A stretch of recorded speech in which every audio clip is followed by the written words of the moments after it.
Welcome back to episode 3 of Southern Outdoor Media. Again, I'm Brady, and we have Carson back with us today after our special first guest, Hunter Sales, last week.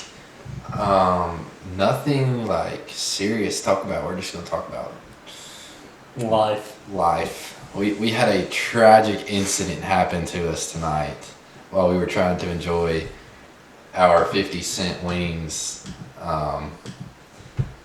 It didn't go too well. Man down. All units, I repeat, officer down. We were at Good Old Days, actually undisclosed location. Nah, who cares? We were at Good Old Days enjoying our chicken wing night.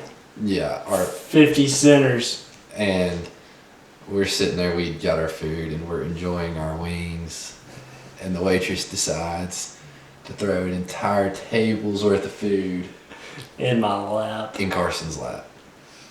Yeah. Just chicken wings, head to toe, ranch in my phone, in the charger port, it still ain't working. I had ranch in my earlobes, my nostrils. I had a chicken wing go up my shorts leg, and I was wondering what was burning my upper thigh. Pulled out a boneless chicken wing. My clothes are ruined. My soul is ruined. My heart's broken. And those chickens died for no reason. So, in a sense, Carson didn't have a good night at the restaurant. I'm still hungry. There's a chicken wing in my pants leg. I'm going to pull french fries out of my hair for like 2 years. Anyway, let's besides our chicken wing incident tonight, let's get back on the topic of where we're heading. We're watching this Friday night. We're filming this Thursday night. So where we're heading Saturday morning, the Kissimmee of Chain for the MLF National Championship. Chain gang, but a different chain. Chain gang, but a different chain. Honestly, I'm glad to be on a different chain. Maybe one people don't sit on top of each other at, but man can only dream. Man can only dream. It's Florida. Again, I feel like we've had this talk past, this has been a consecutive conversation in the past 3 podcasts, just because it's Florida. We haven't gotten anywhere else yet. Except for Florida. So it's been kind of hard to, even when we talk later about the pros, they're still in Florida. So we haven't been able to really talk about anything else besides Florida, and it's getting kind of repetitive, but the Natty's going to be an interesting one. I'm glad to be somewhere else other than the Harris chain. I'm ready to be on Kissimmee. There's one other positive to going to Kissimmee. No more Popco Peel. You can put more. You can put more than 3 boats in this lock. Yeah. The Kissimmee clan. Yeah, there's not going to be a fat article that says the Apopka appeal after you catch 25 pounds on day 1. So that's lovely. What's it going to take to win? Cut day, 30 pounds. 15 a day is going to make top 10? Cut, yeah. Mm-mm. It'd be close. 18 and a half.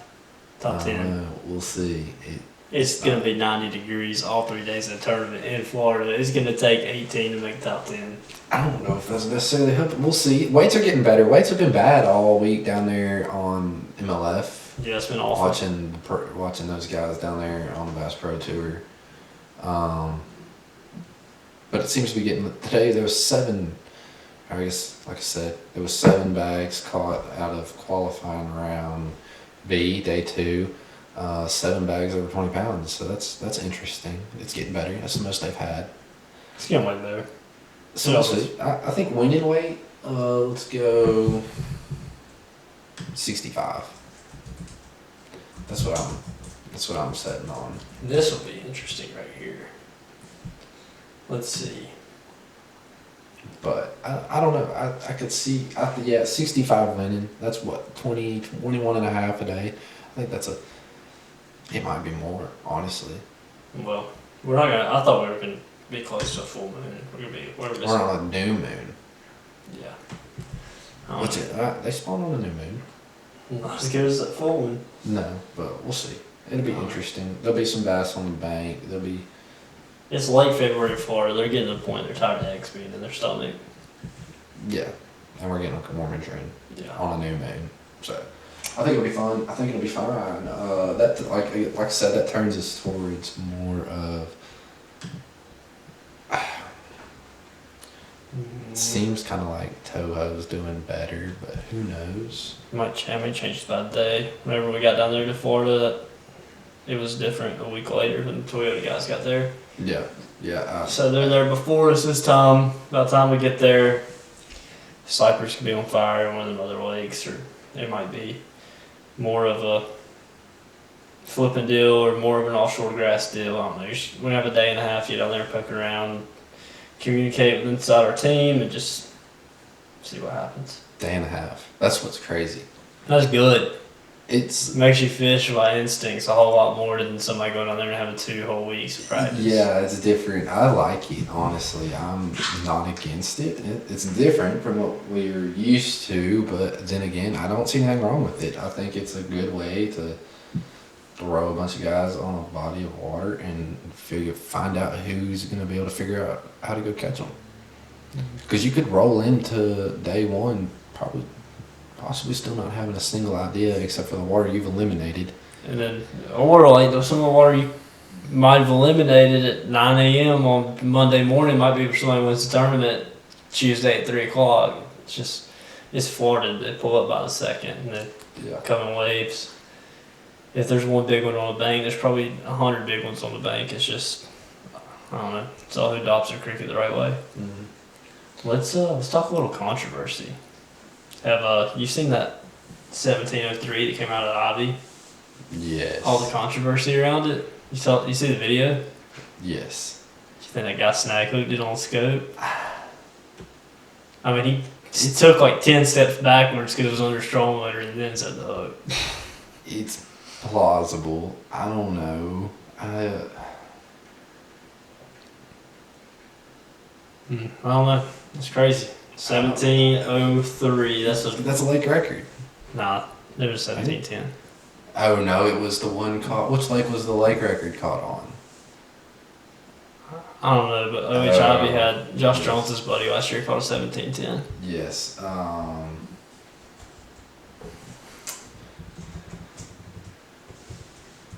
There was a lake record just caught somewhere down there in Louisiana. Toledo Bend. Yeah. Toledo Bend lake record was just caught. Let me look that up. It was a big one. I hope so. It's a lake record. I mean, it wasn't as big as you think, though. It was only like a 15-pounder. Here we go. Oh, no, that's not it. Here it goes. 2 days ago. This old man here.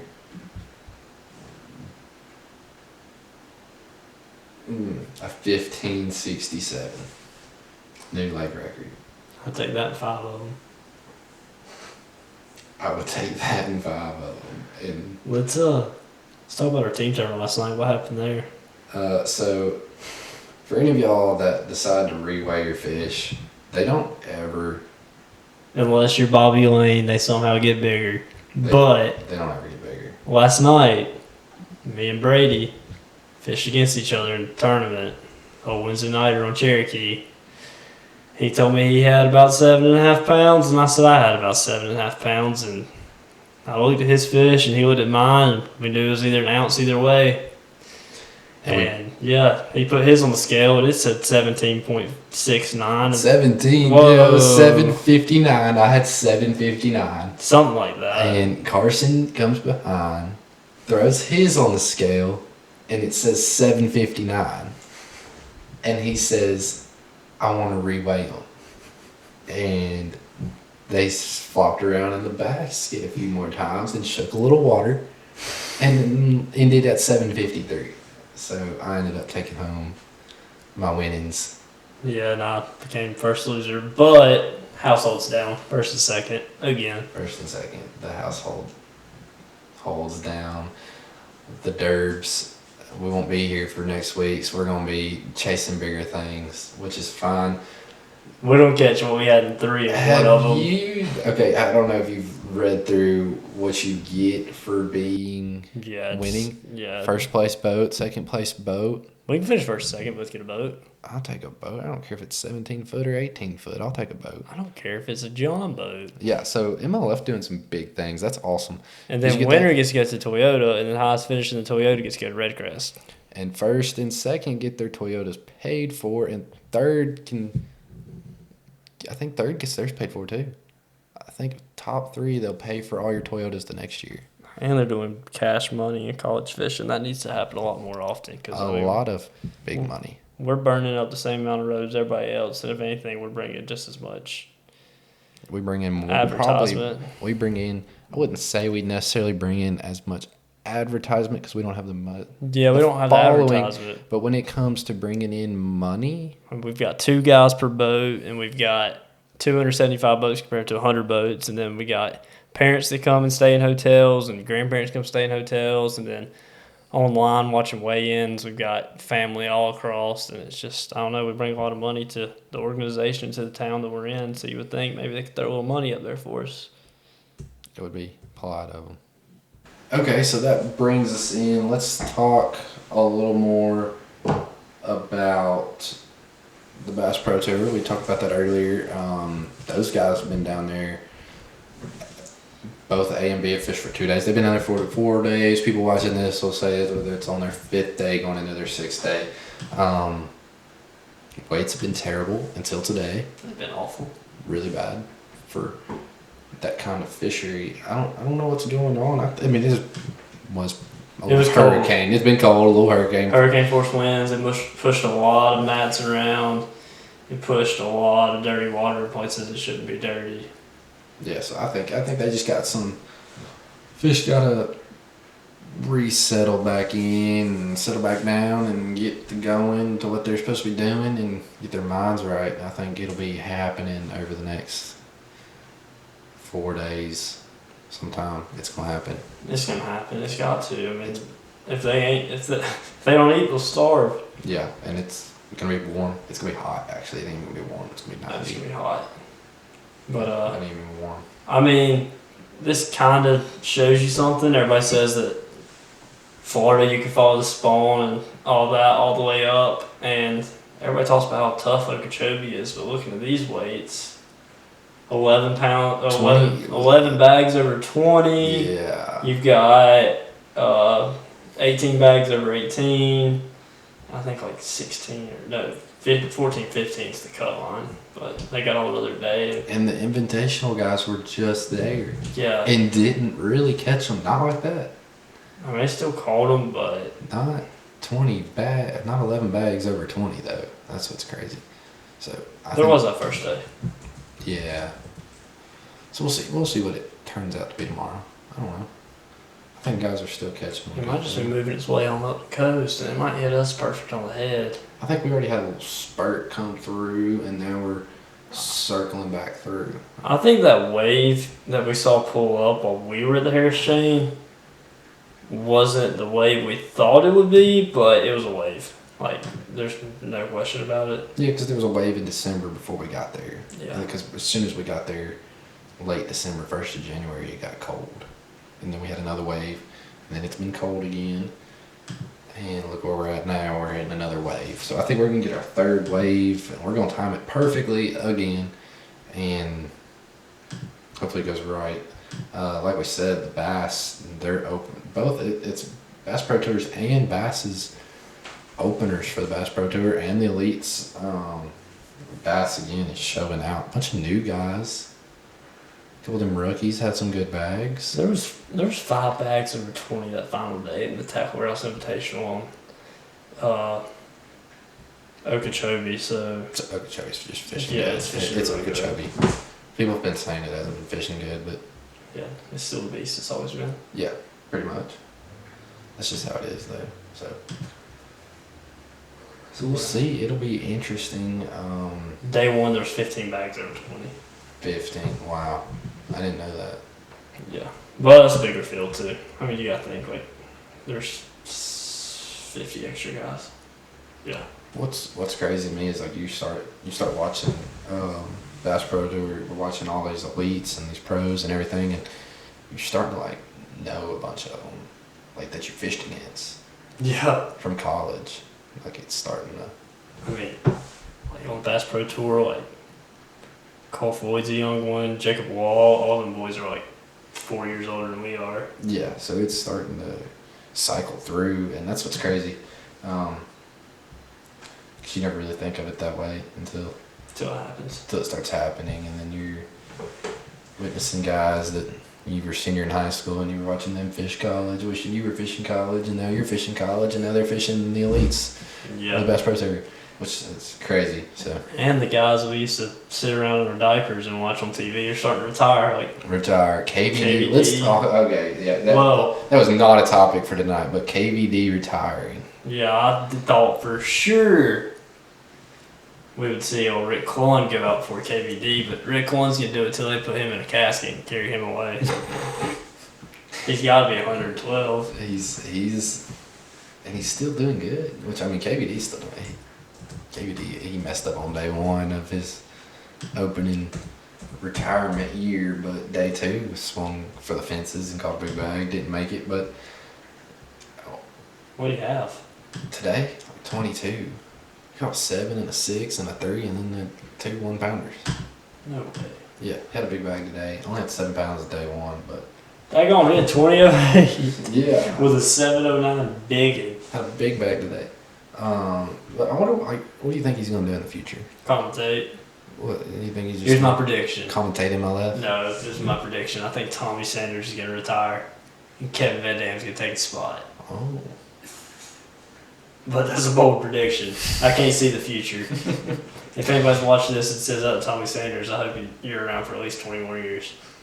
So, yeah, I'll be interested to see what he's going to do, because he said he ain't leaving.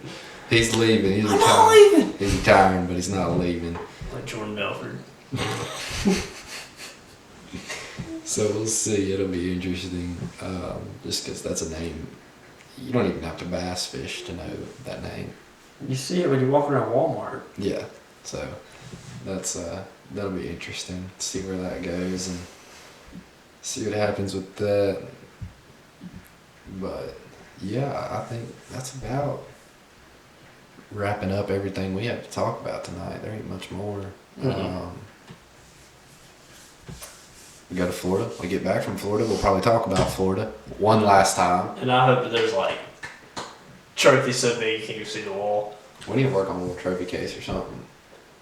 Yeah, we need ideas. If y'all want to send us something, yeah, our address is just send it to Carson University. They'll get it to us. Yeah, so neon signs are really expensive. Figured that out. And our wall's brown, so you can't really just put a wooden plaque or something up there. So I don't know yet. We're gonna figure something out. If y'all want to get us like a giant teddy bear, you could do podcasts with us. I like teddy bears, especially after my day today. Yeah, that was tragic. Anyway, go to Florida, come back from Florida, talk about Florida for probably 2 minutes, and then I'm never talking about it again until this time next year. And then we're rolling into the Classic. We're rolling into our Cherokee tournament. Look at the Ozarks Like first. the Ozarks, I'm not going, but you'll be able to talk about it. Get me somewhere I can catch them on a dang jig. And that's what we got coming up in the future. We have the Bass Master Tournament from Harris Chain dropping in a couple days. A few other videos floating out here in a couple days. It's going to be fun. Got some good stuff coming. Once again, if you enjoyed what you saw, you enjoy watching, leave a like, leave a subscribe, leave a comment. Let us know if there's anything you want to hear us talk about, anything important in the fishing world. We do our best. Sometimes there's not always something to talk about week to week, but we always enjoy doing it. Thanks for watching, and we'll catch you on the next one. We pray for Palmer.